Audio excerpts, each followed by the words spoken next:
Nandyan po ba si si Princess Bokset? Oh, bakit? Yung utang mo, ma, matagal mo na hindi mo binabayaran. Balik ako ng balik dito. Ilan ba yung utang ko, sir? Malaki na. 10,000 na utang mo. Ah, Saan yung asawa mong magaling umutang tapos Ayun, sir. hindi nagpapakita sa akin? Hello? Pwedeng pumasok dyan. Oh, pumasok na kayo, sir. Open. Pinapagawa niyo yung bahay ito, utang ka na utang tapos hindi ka marunong magbayad. Sa December na lang ako magbabayad, sir, ha? Wala pa ako sa kasing pera. Hindi pa ako naka-withdraw, sir. Pasensya, ha? 3 taon mo na sinasabi, December na Wala nga, December. sir. Pasensya na. Maawa naman po kayo sa akin. Wala akong pera. Walang pera pero pinapagawa yung bahay mo. Paano yan? Utang kayo ng utang. Akala ko magbabayad ka tapos hindi ka naman. Wala nga akong pera. Di pa ako naka-withdraw. December na lang ako magbabayad sa inyo, ha? Hindi pwede yun. Papagalitan ako ng boss ko. Wala akong kain. Sa akin... Ano yung listahan mo? Nirecord mo ba talaga? Naka-vlog to, naka-vlog. Binidyo kita kasi patang para hindi ka na makautang. Oh. Oh. Tingnan mo? Nagbayad ka lang ng 20 nakaraan? Saan yung kanto? Patingin. Ano ba yan? Patingin. Huwag mo kong ututuhin. Patingin! Magbayad ka, oy. Sasama ko si mo. Saan yung asawa mo? Ano? Pwede tawagin mo. Hindi pwede yung... Kalaw nito. Tawagin mo. Boss daw siya, pasensya na po. Papatumba ko yan pag di nagbabayad yan. Labas ka daw yan. Kasi tayo ko yan. Walang ballpen. Magpapadala ako ng sumo dito. Magkita tayo sa barangay. Sige. Hindi ka marunong magbayad. Ilan? Sabi mo sa akin dyan. Ano? Ano? Problema? Utang mo daw. Jerome Santos, Bakit po? binabasahan kita sa nagkakasalang hindi nagbabayad ng utang. Saan yung ano mo? Sabi mo mamasada ako, magbabayad ka. Wala pa. Ilang taon mo na tong utang mo, oh. Hindi mo na binabayaran. Paano ba yan? Wala po, wala ko pera eh. Tapos nagpagawa ka pa ng bahay mo, nagpapagate ka pa ng ganito. Nandun, naka-withdraw. Kala mo ha, social ka ha. Oo. Anong ginagawa mo dyan? Pinapagawa ko. Oh, nagpapakisami ka pa. Oo. Langya ka ha.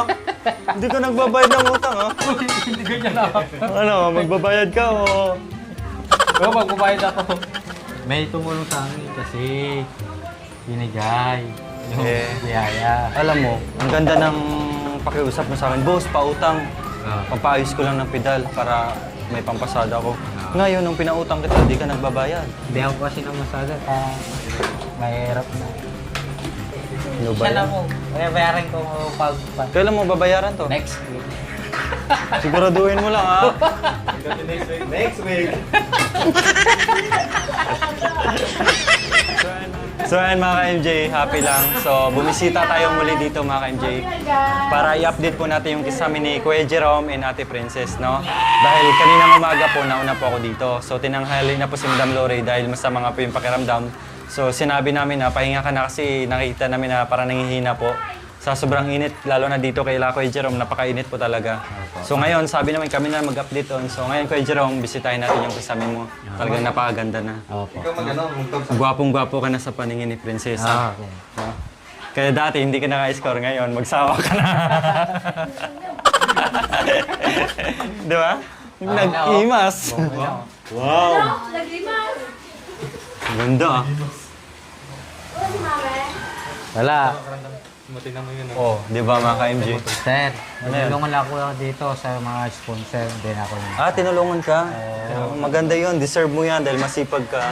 Ganyan talaga yung buhay, swerte-swerte lang. May, kumbaga, naghirap tayo. Tapos hindi natin nakalain na may swerteng darating sa buhay natin. So, ganyan lang talaga yung buhay mga ka-MJ. Swerte-swerte lang. Panahon lang yan. So, ngayon, panahon ni Kuya Jerome and Ate Princess para sa kanila yon, di ba? Opo. Oh. Tama? Tama. Pwede rin ako umutang ulit sa'yo. Ha? Walang yak. Hindi ka pa nagbayad, uutang ka na naman.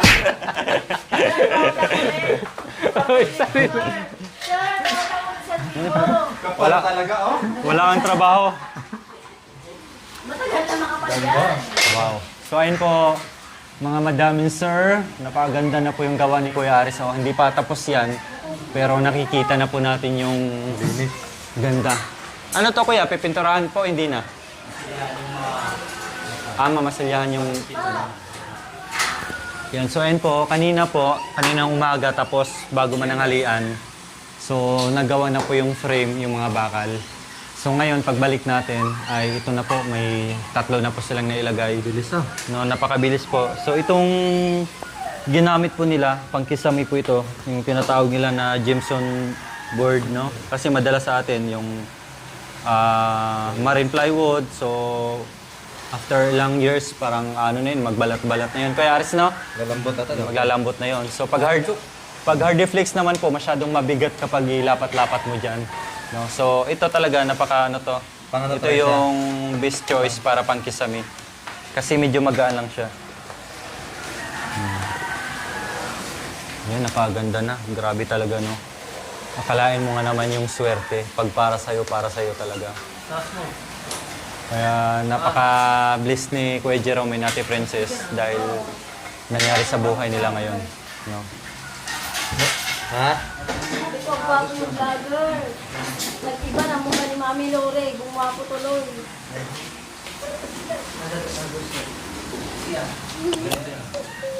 Ang ganda na. Tayo madam.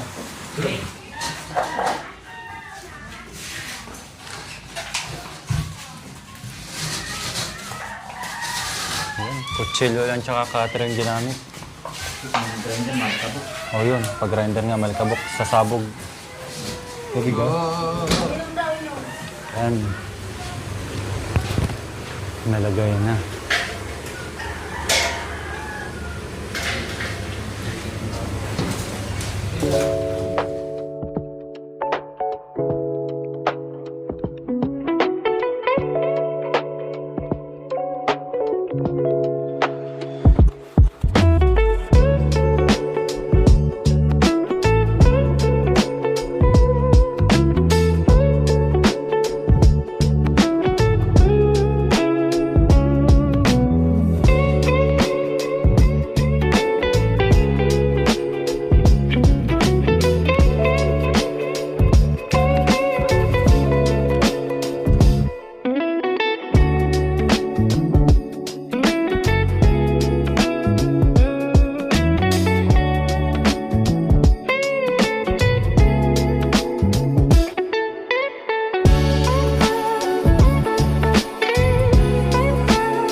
Kunting pitik lang.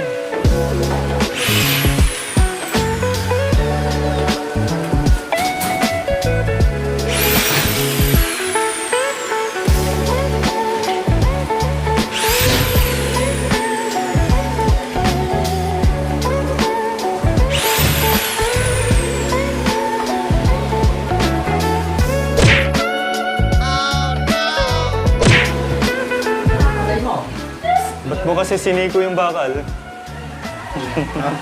Bakit? Siniko niya yung bakal. Inubukan yung matigas.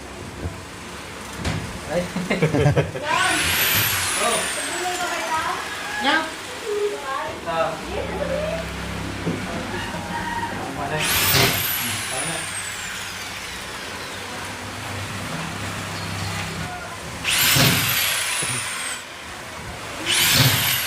So ayun po, laking tulong talaga yung yung ceiling. Ngayon nga, hindi na masyadong mainit. Dahil, tsaka ang kagandahan po, ang laki po ng agwat, hindi po siya naka-direct dun sa yero. No? Mga ilang pa ito eh. bago yung ceiling. Ayun po, tingnan niyo po. Mataas niya. Ano mataas? Kaya ramdam mo talaga yung lamig niya. No? Tulad din po pag naglagay ka ng yung insulation foam, yung kulay silver po. No? Sabi nila dapat pag naglagay ka yung may advance din, hindi yung nakadikit sa iyo para yung init mag-absorb sa insulation foam. Kagaya dito, malaki po yung agwat niya. Diba?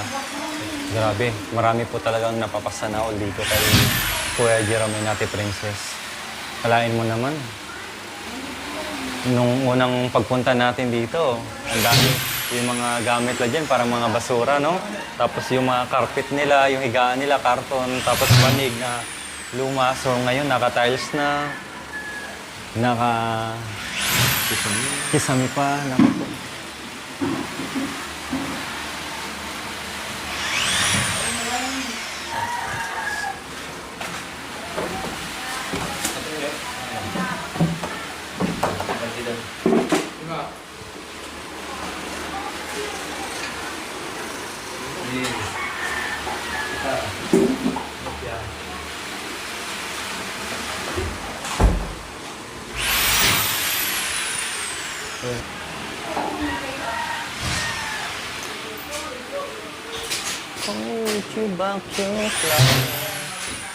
Ang ganda na, no?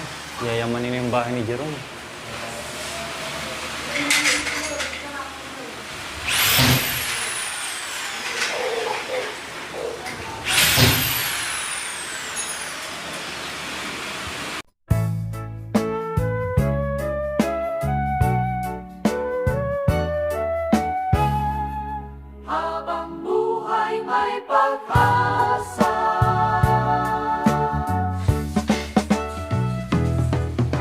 Sa dilim ng bawat gabi, may bituin na nakangiti.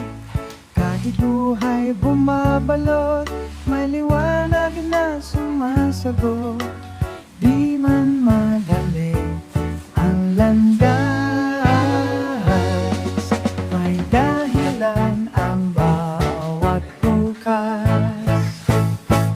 Habang buhay may pag-asa, sa bawat sugat may ginhawa. Kahit ilang beses madapa, hamon lang, kaya mo pa. Habang buhay may pag-asa, puso mo'y huwag mong isara. Sa bawat laban ng buhay ay tagumpay na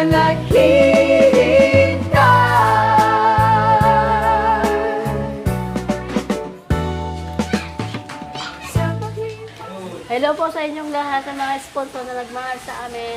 Ito na po, may kwan po na kami, kisame, hindi na po kami mainitan, hindi na po kayo hingalin. Kasi may kwan po ako hika. Maraming salamat po sa inyo. Hindi na po mainit yung bahay namin, may kisame na. Ito po, malapit na po matapos. God bless po sa inyong lahat, sa mga sponsor na nagmamahal sa amin. Bakit? Oh, di ba? Di ba tapos yan, Princess? Pero... Dito pa, di ba? Pasok ka. Dito pa? Oo, siyempre. Di ba pagawa pa ni Mami ito?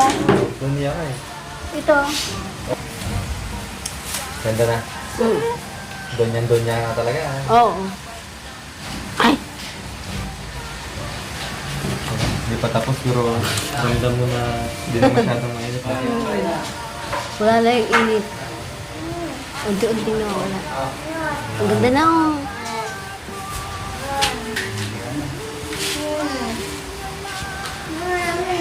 Iba talaga ng hulog ng biyaya sa amin. Buhos talaga. Grabe. Kaya, Si Ma'am... ito rin lang. Ano po? Ano?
na.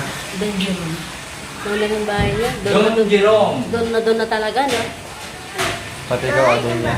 Oo, pati sure siya ako.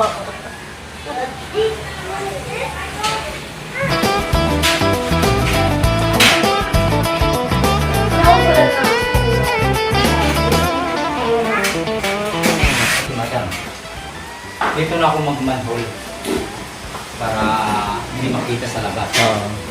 CR na lang. Natago.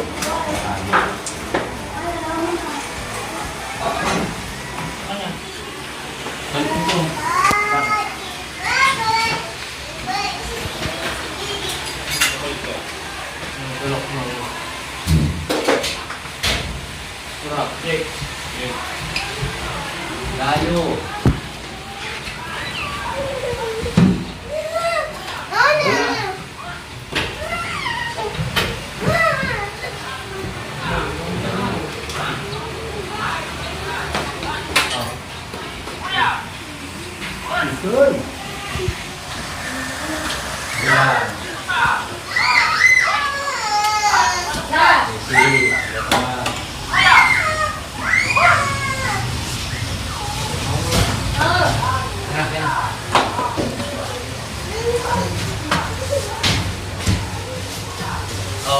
Dito. Bariyan niya. Ako nga.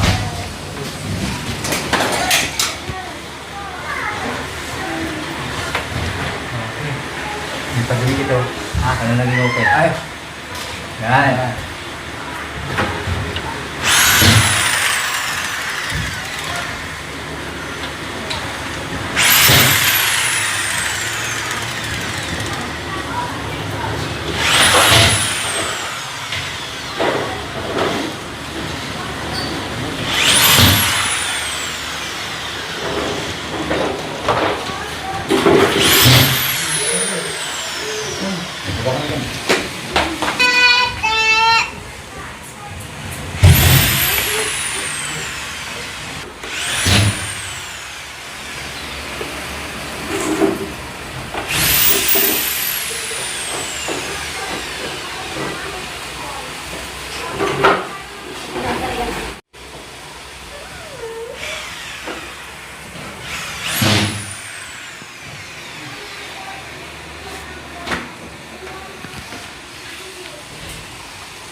Bakit? Ito mo. Ito, ikaw.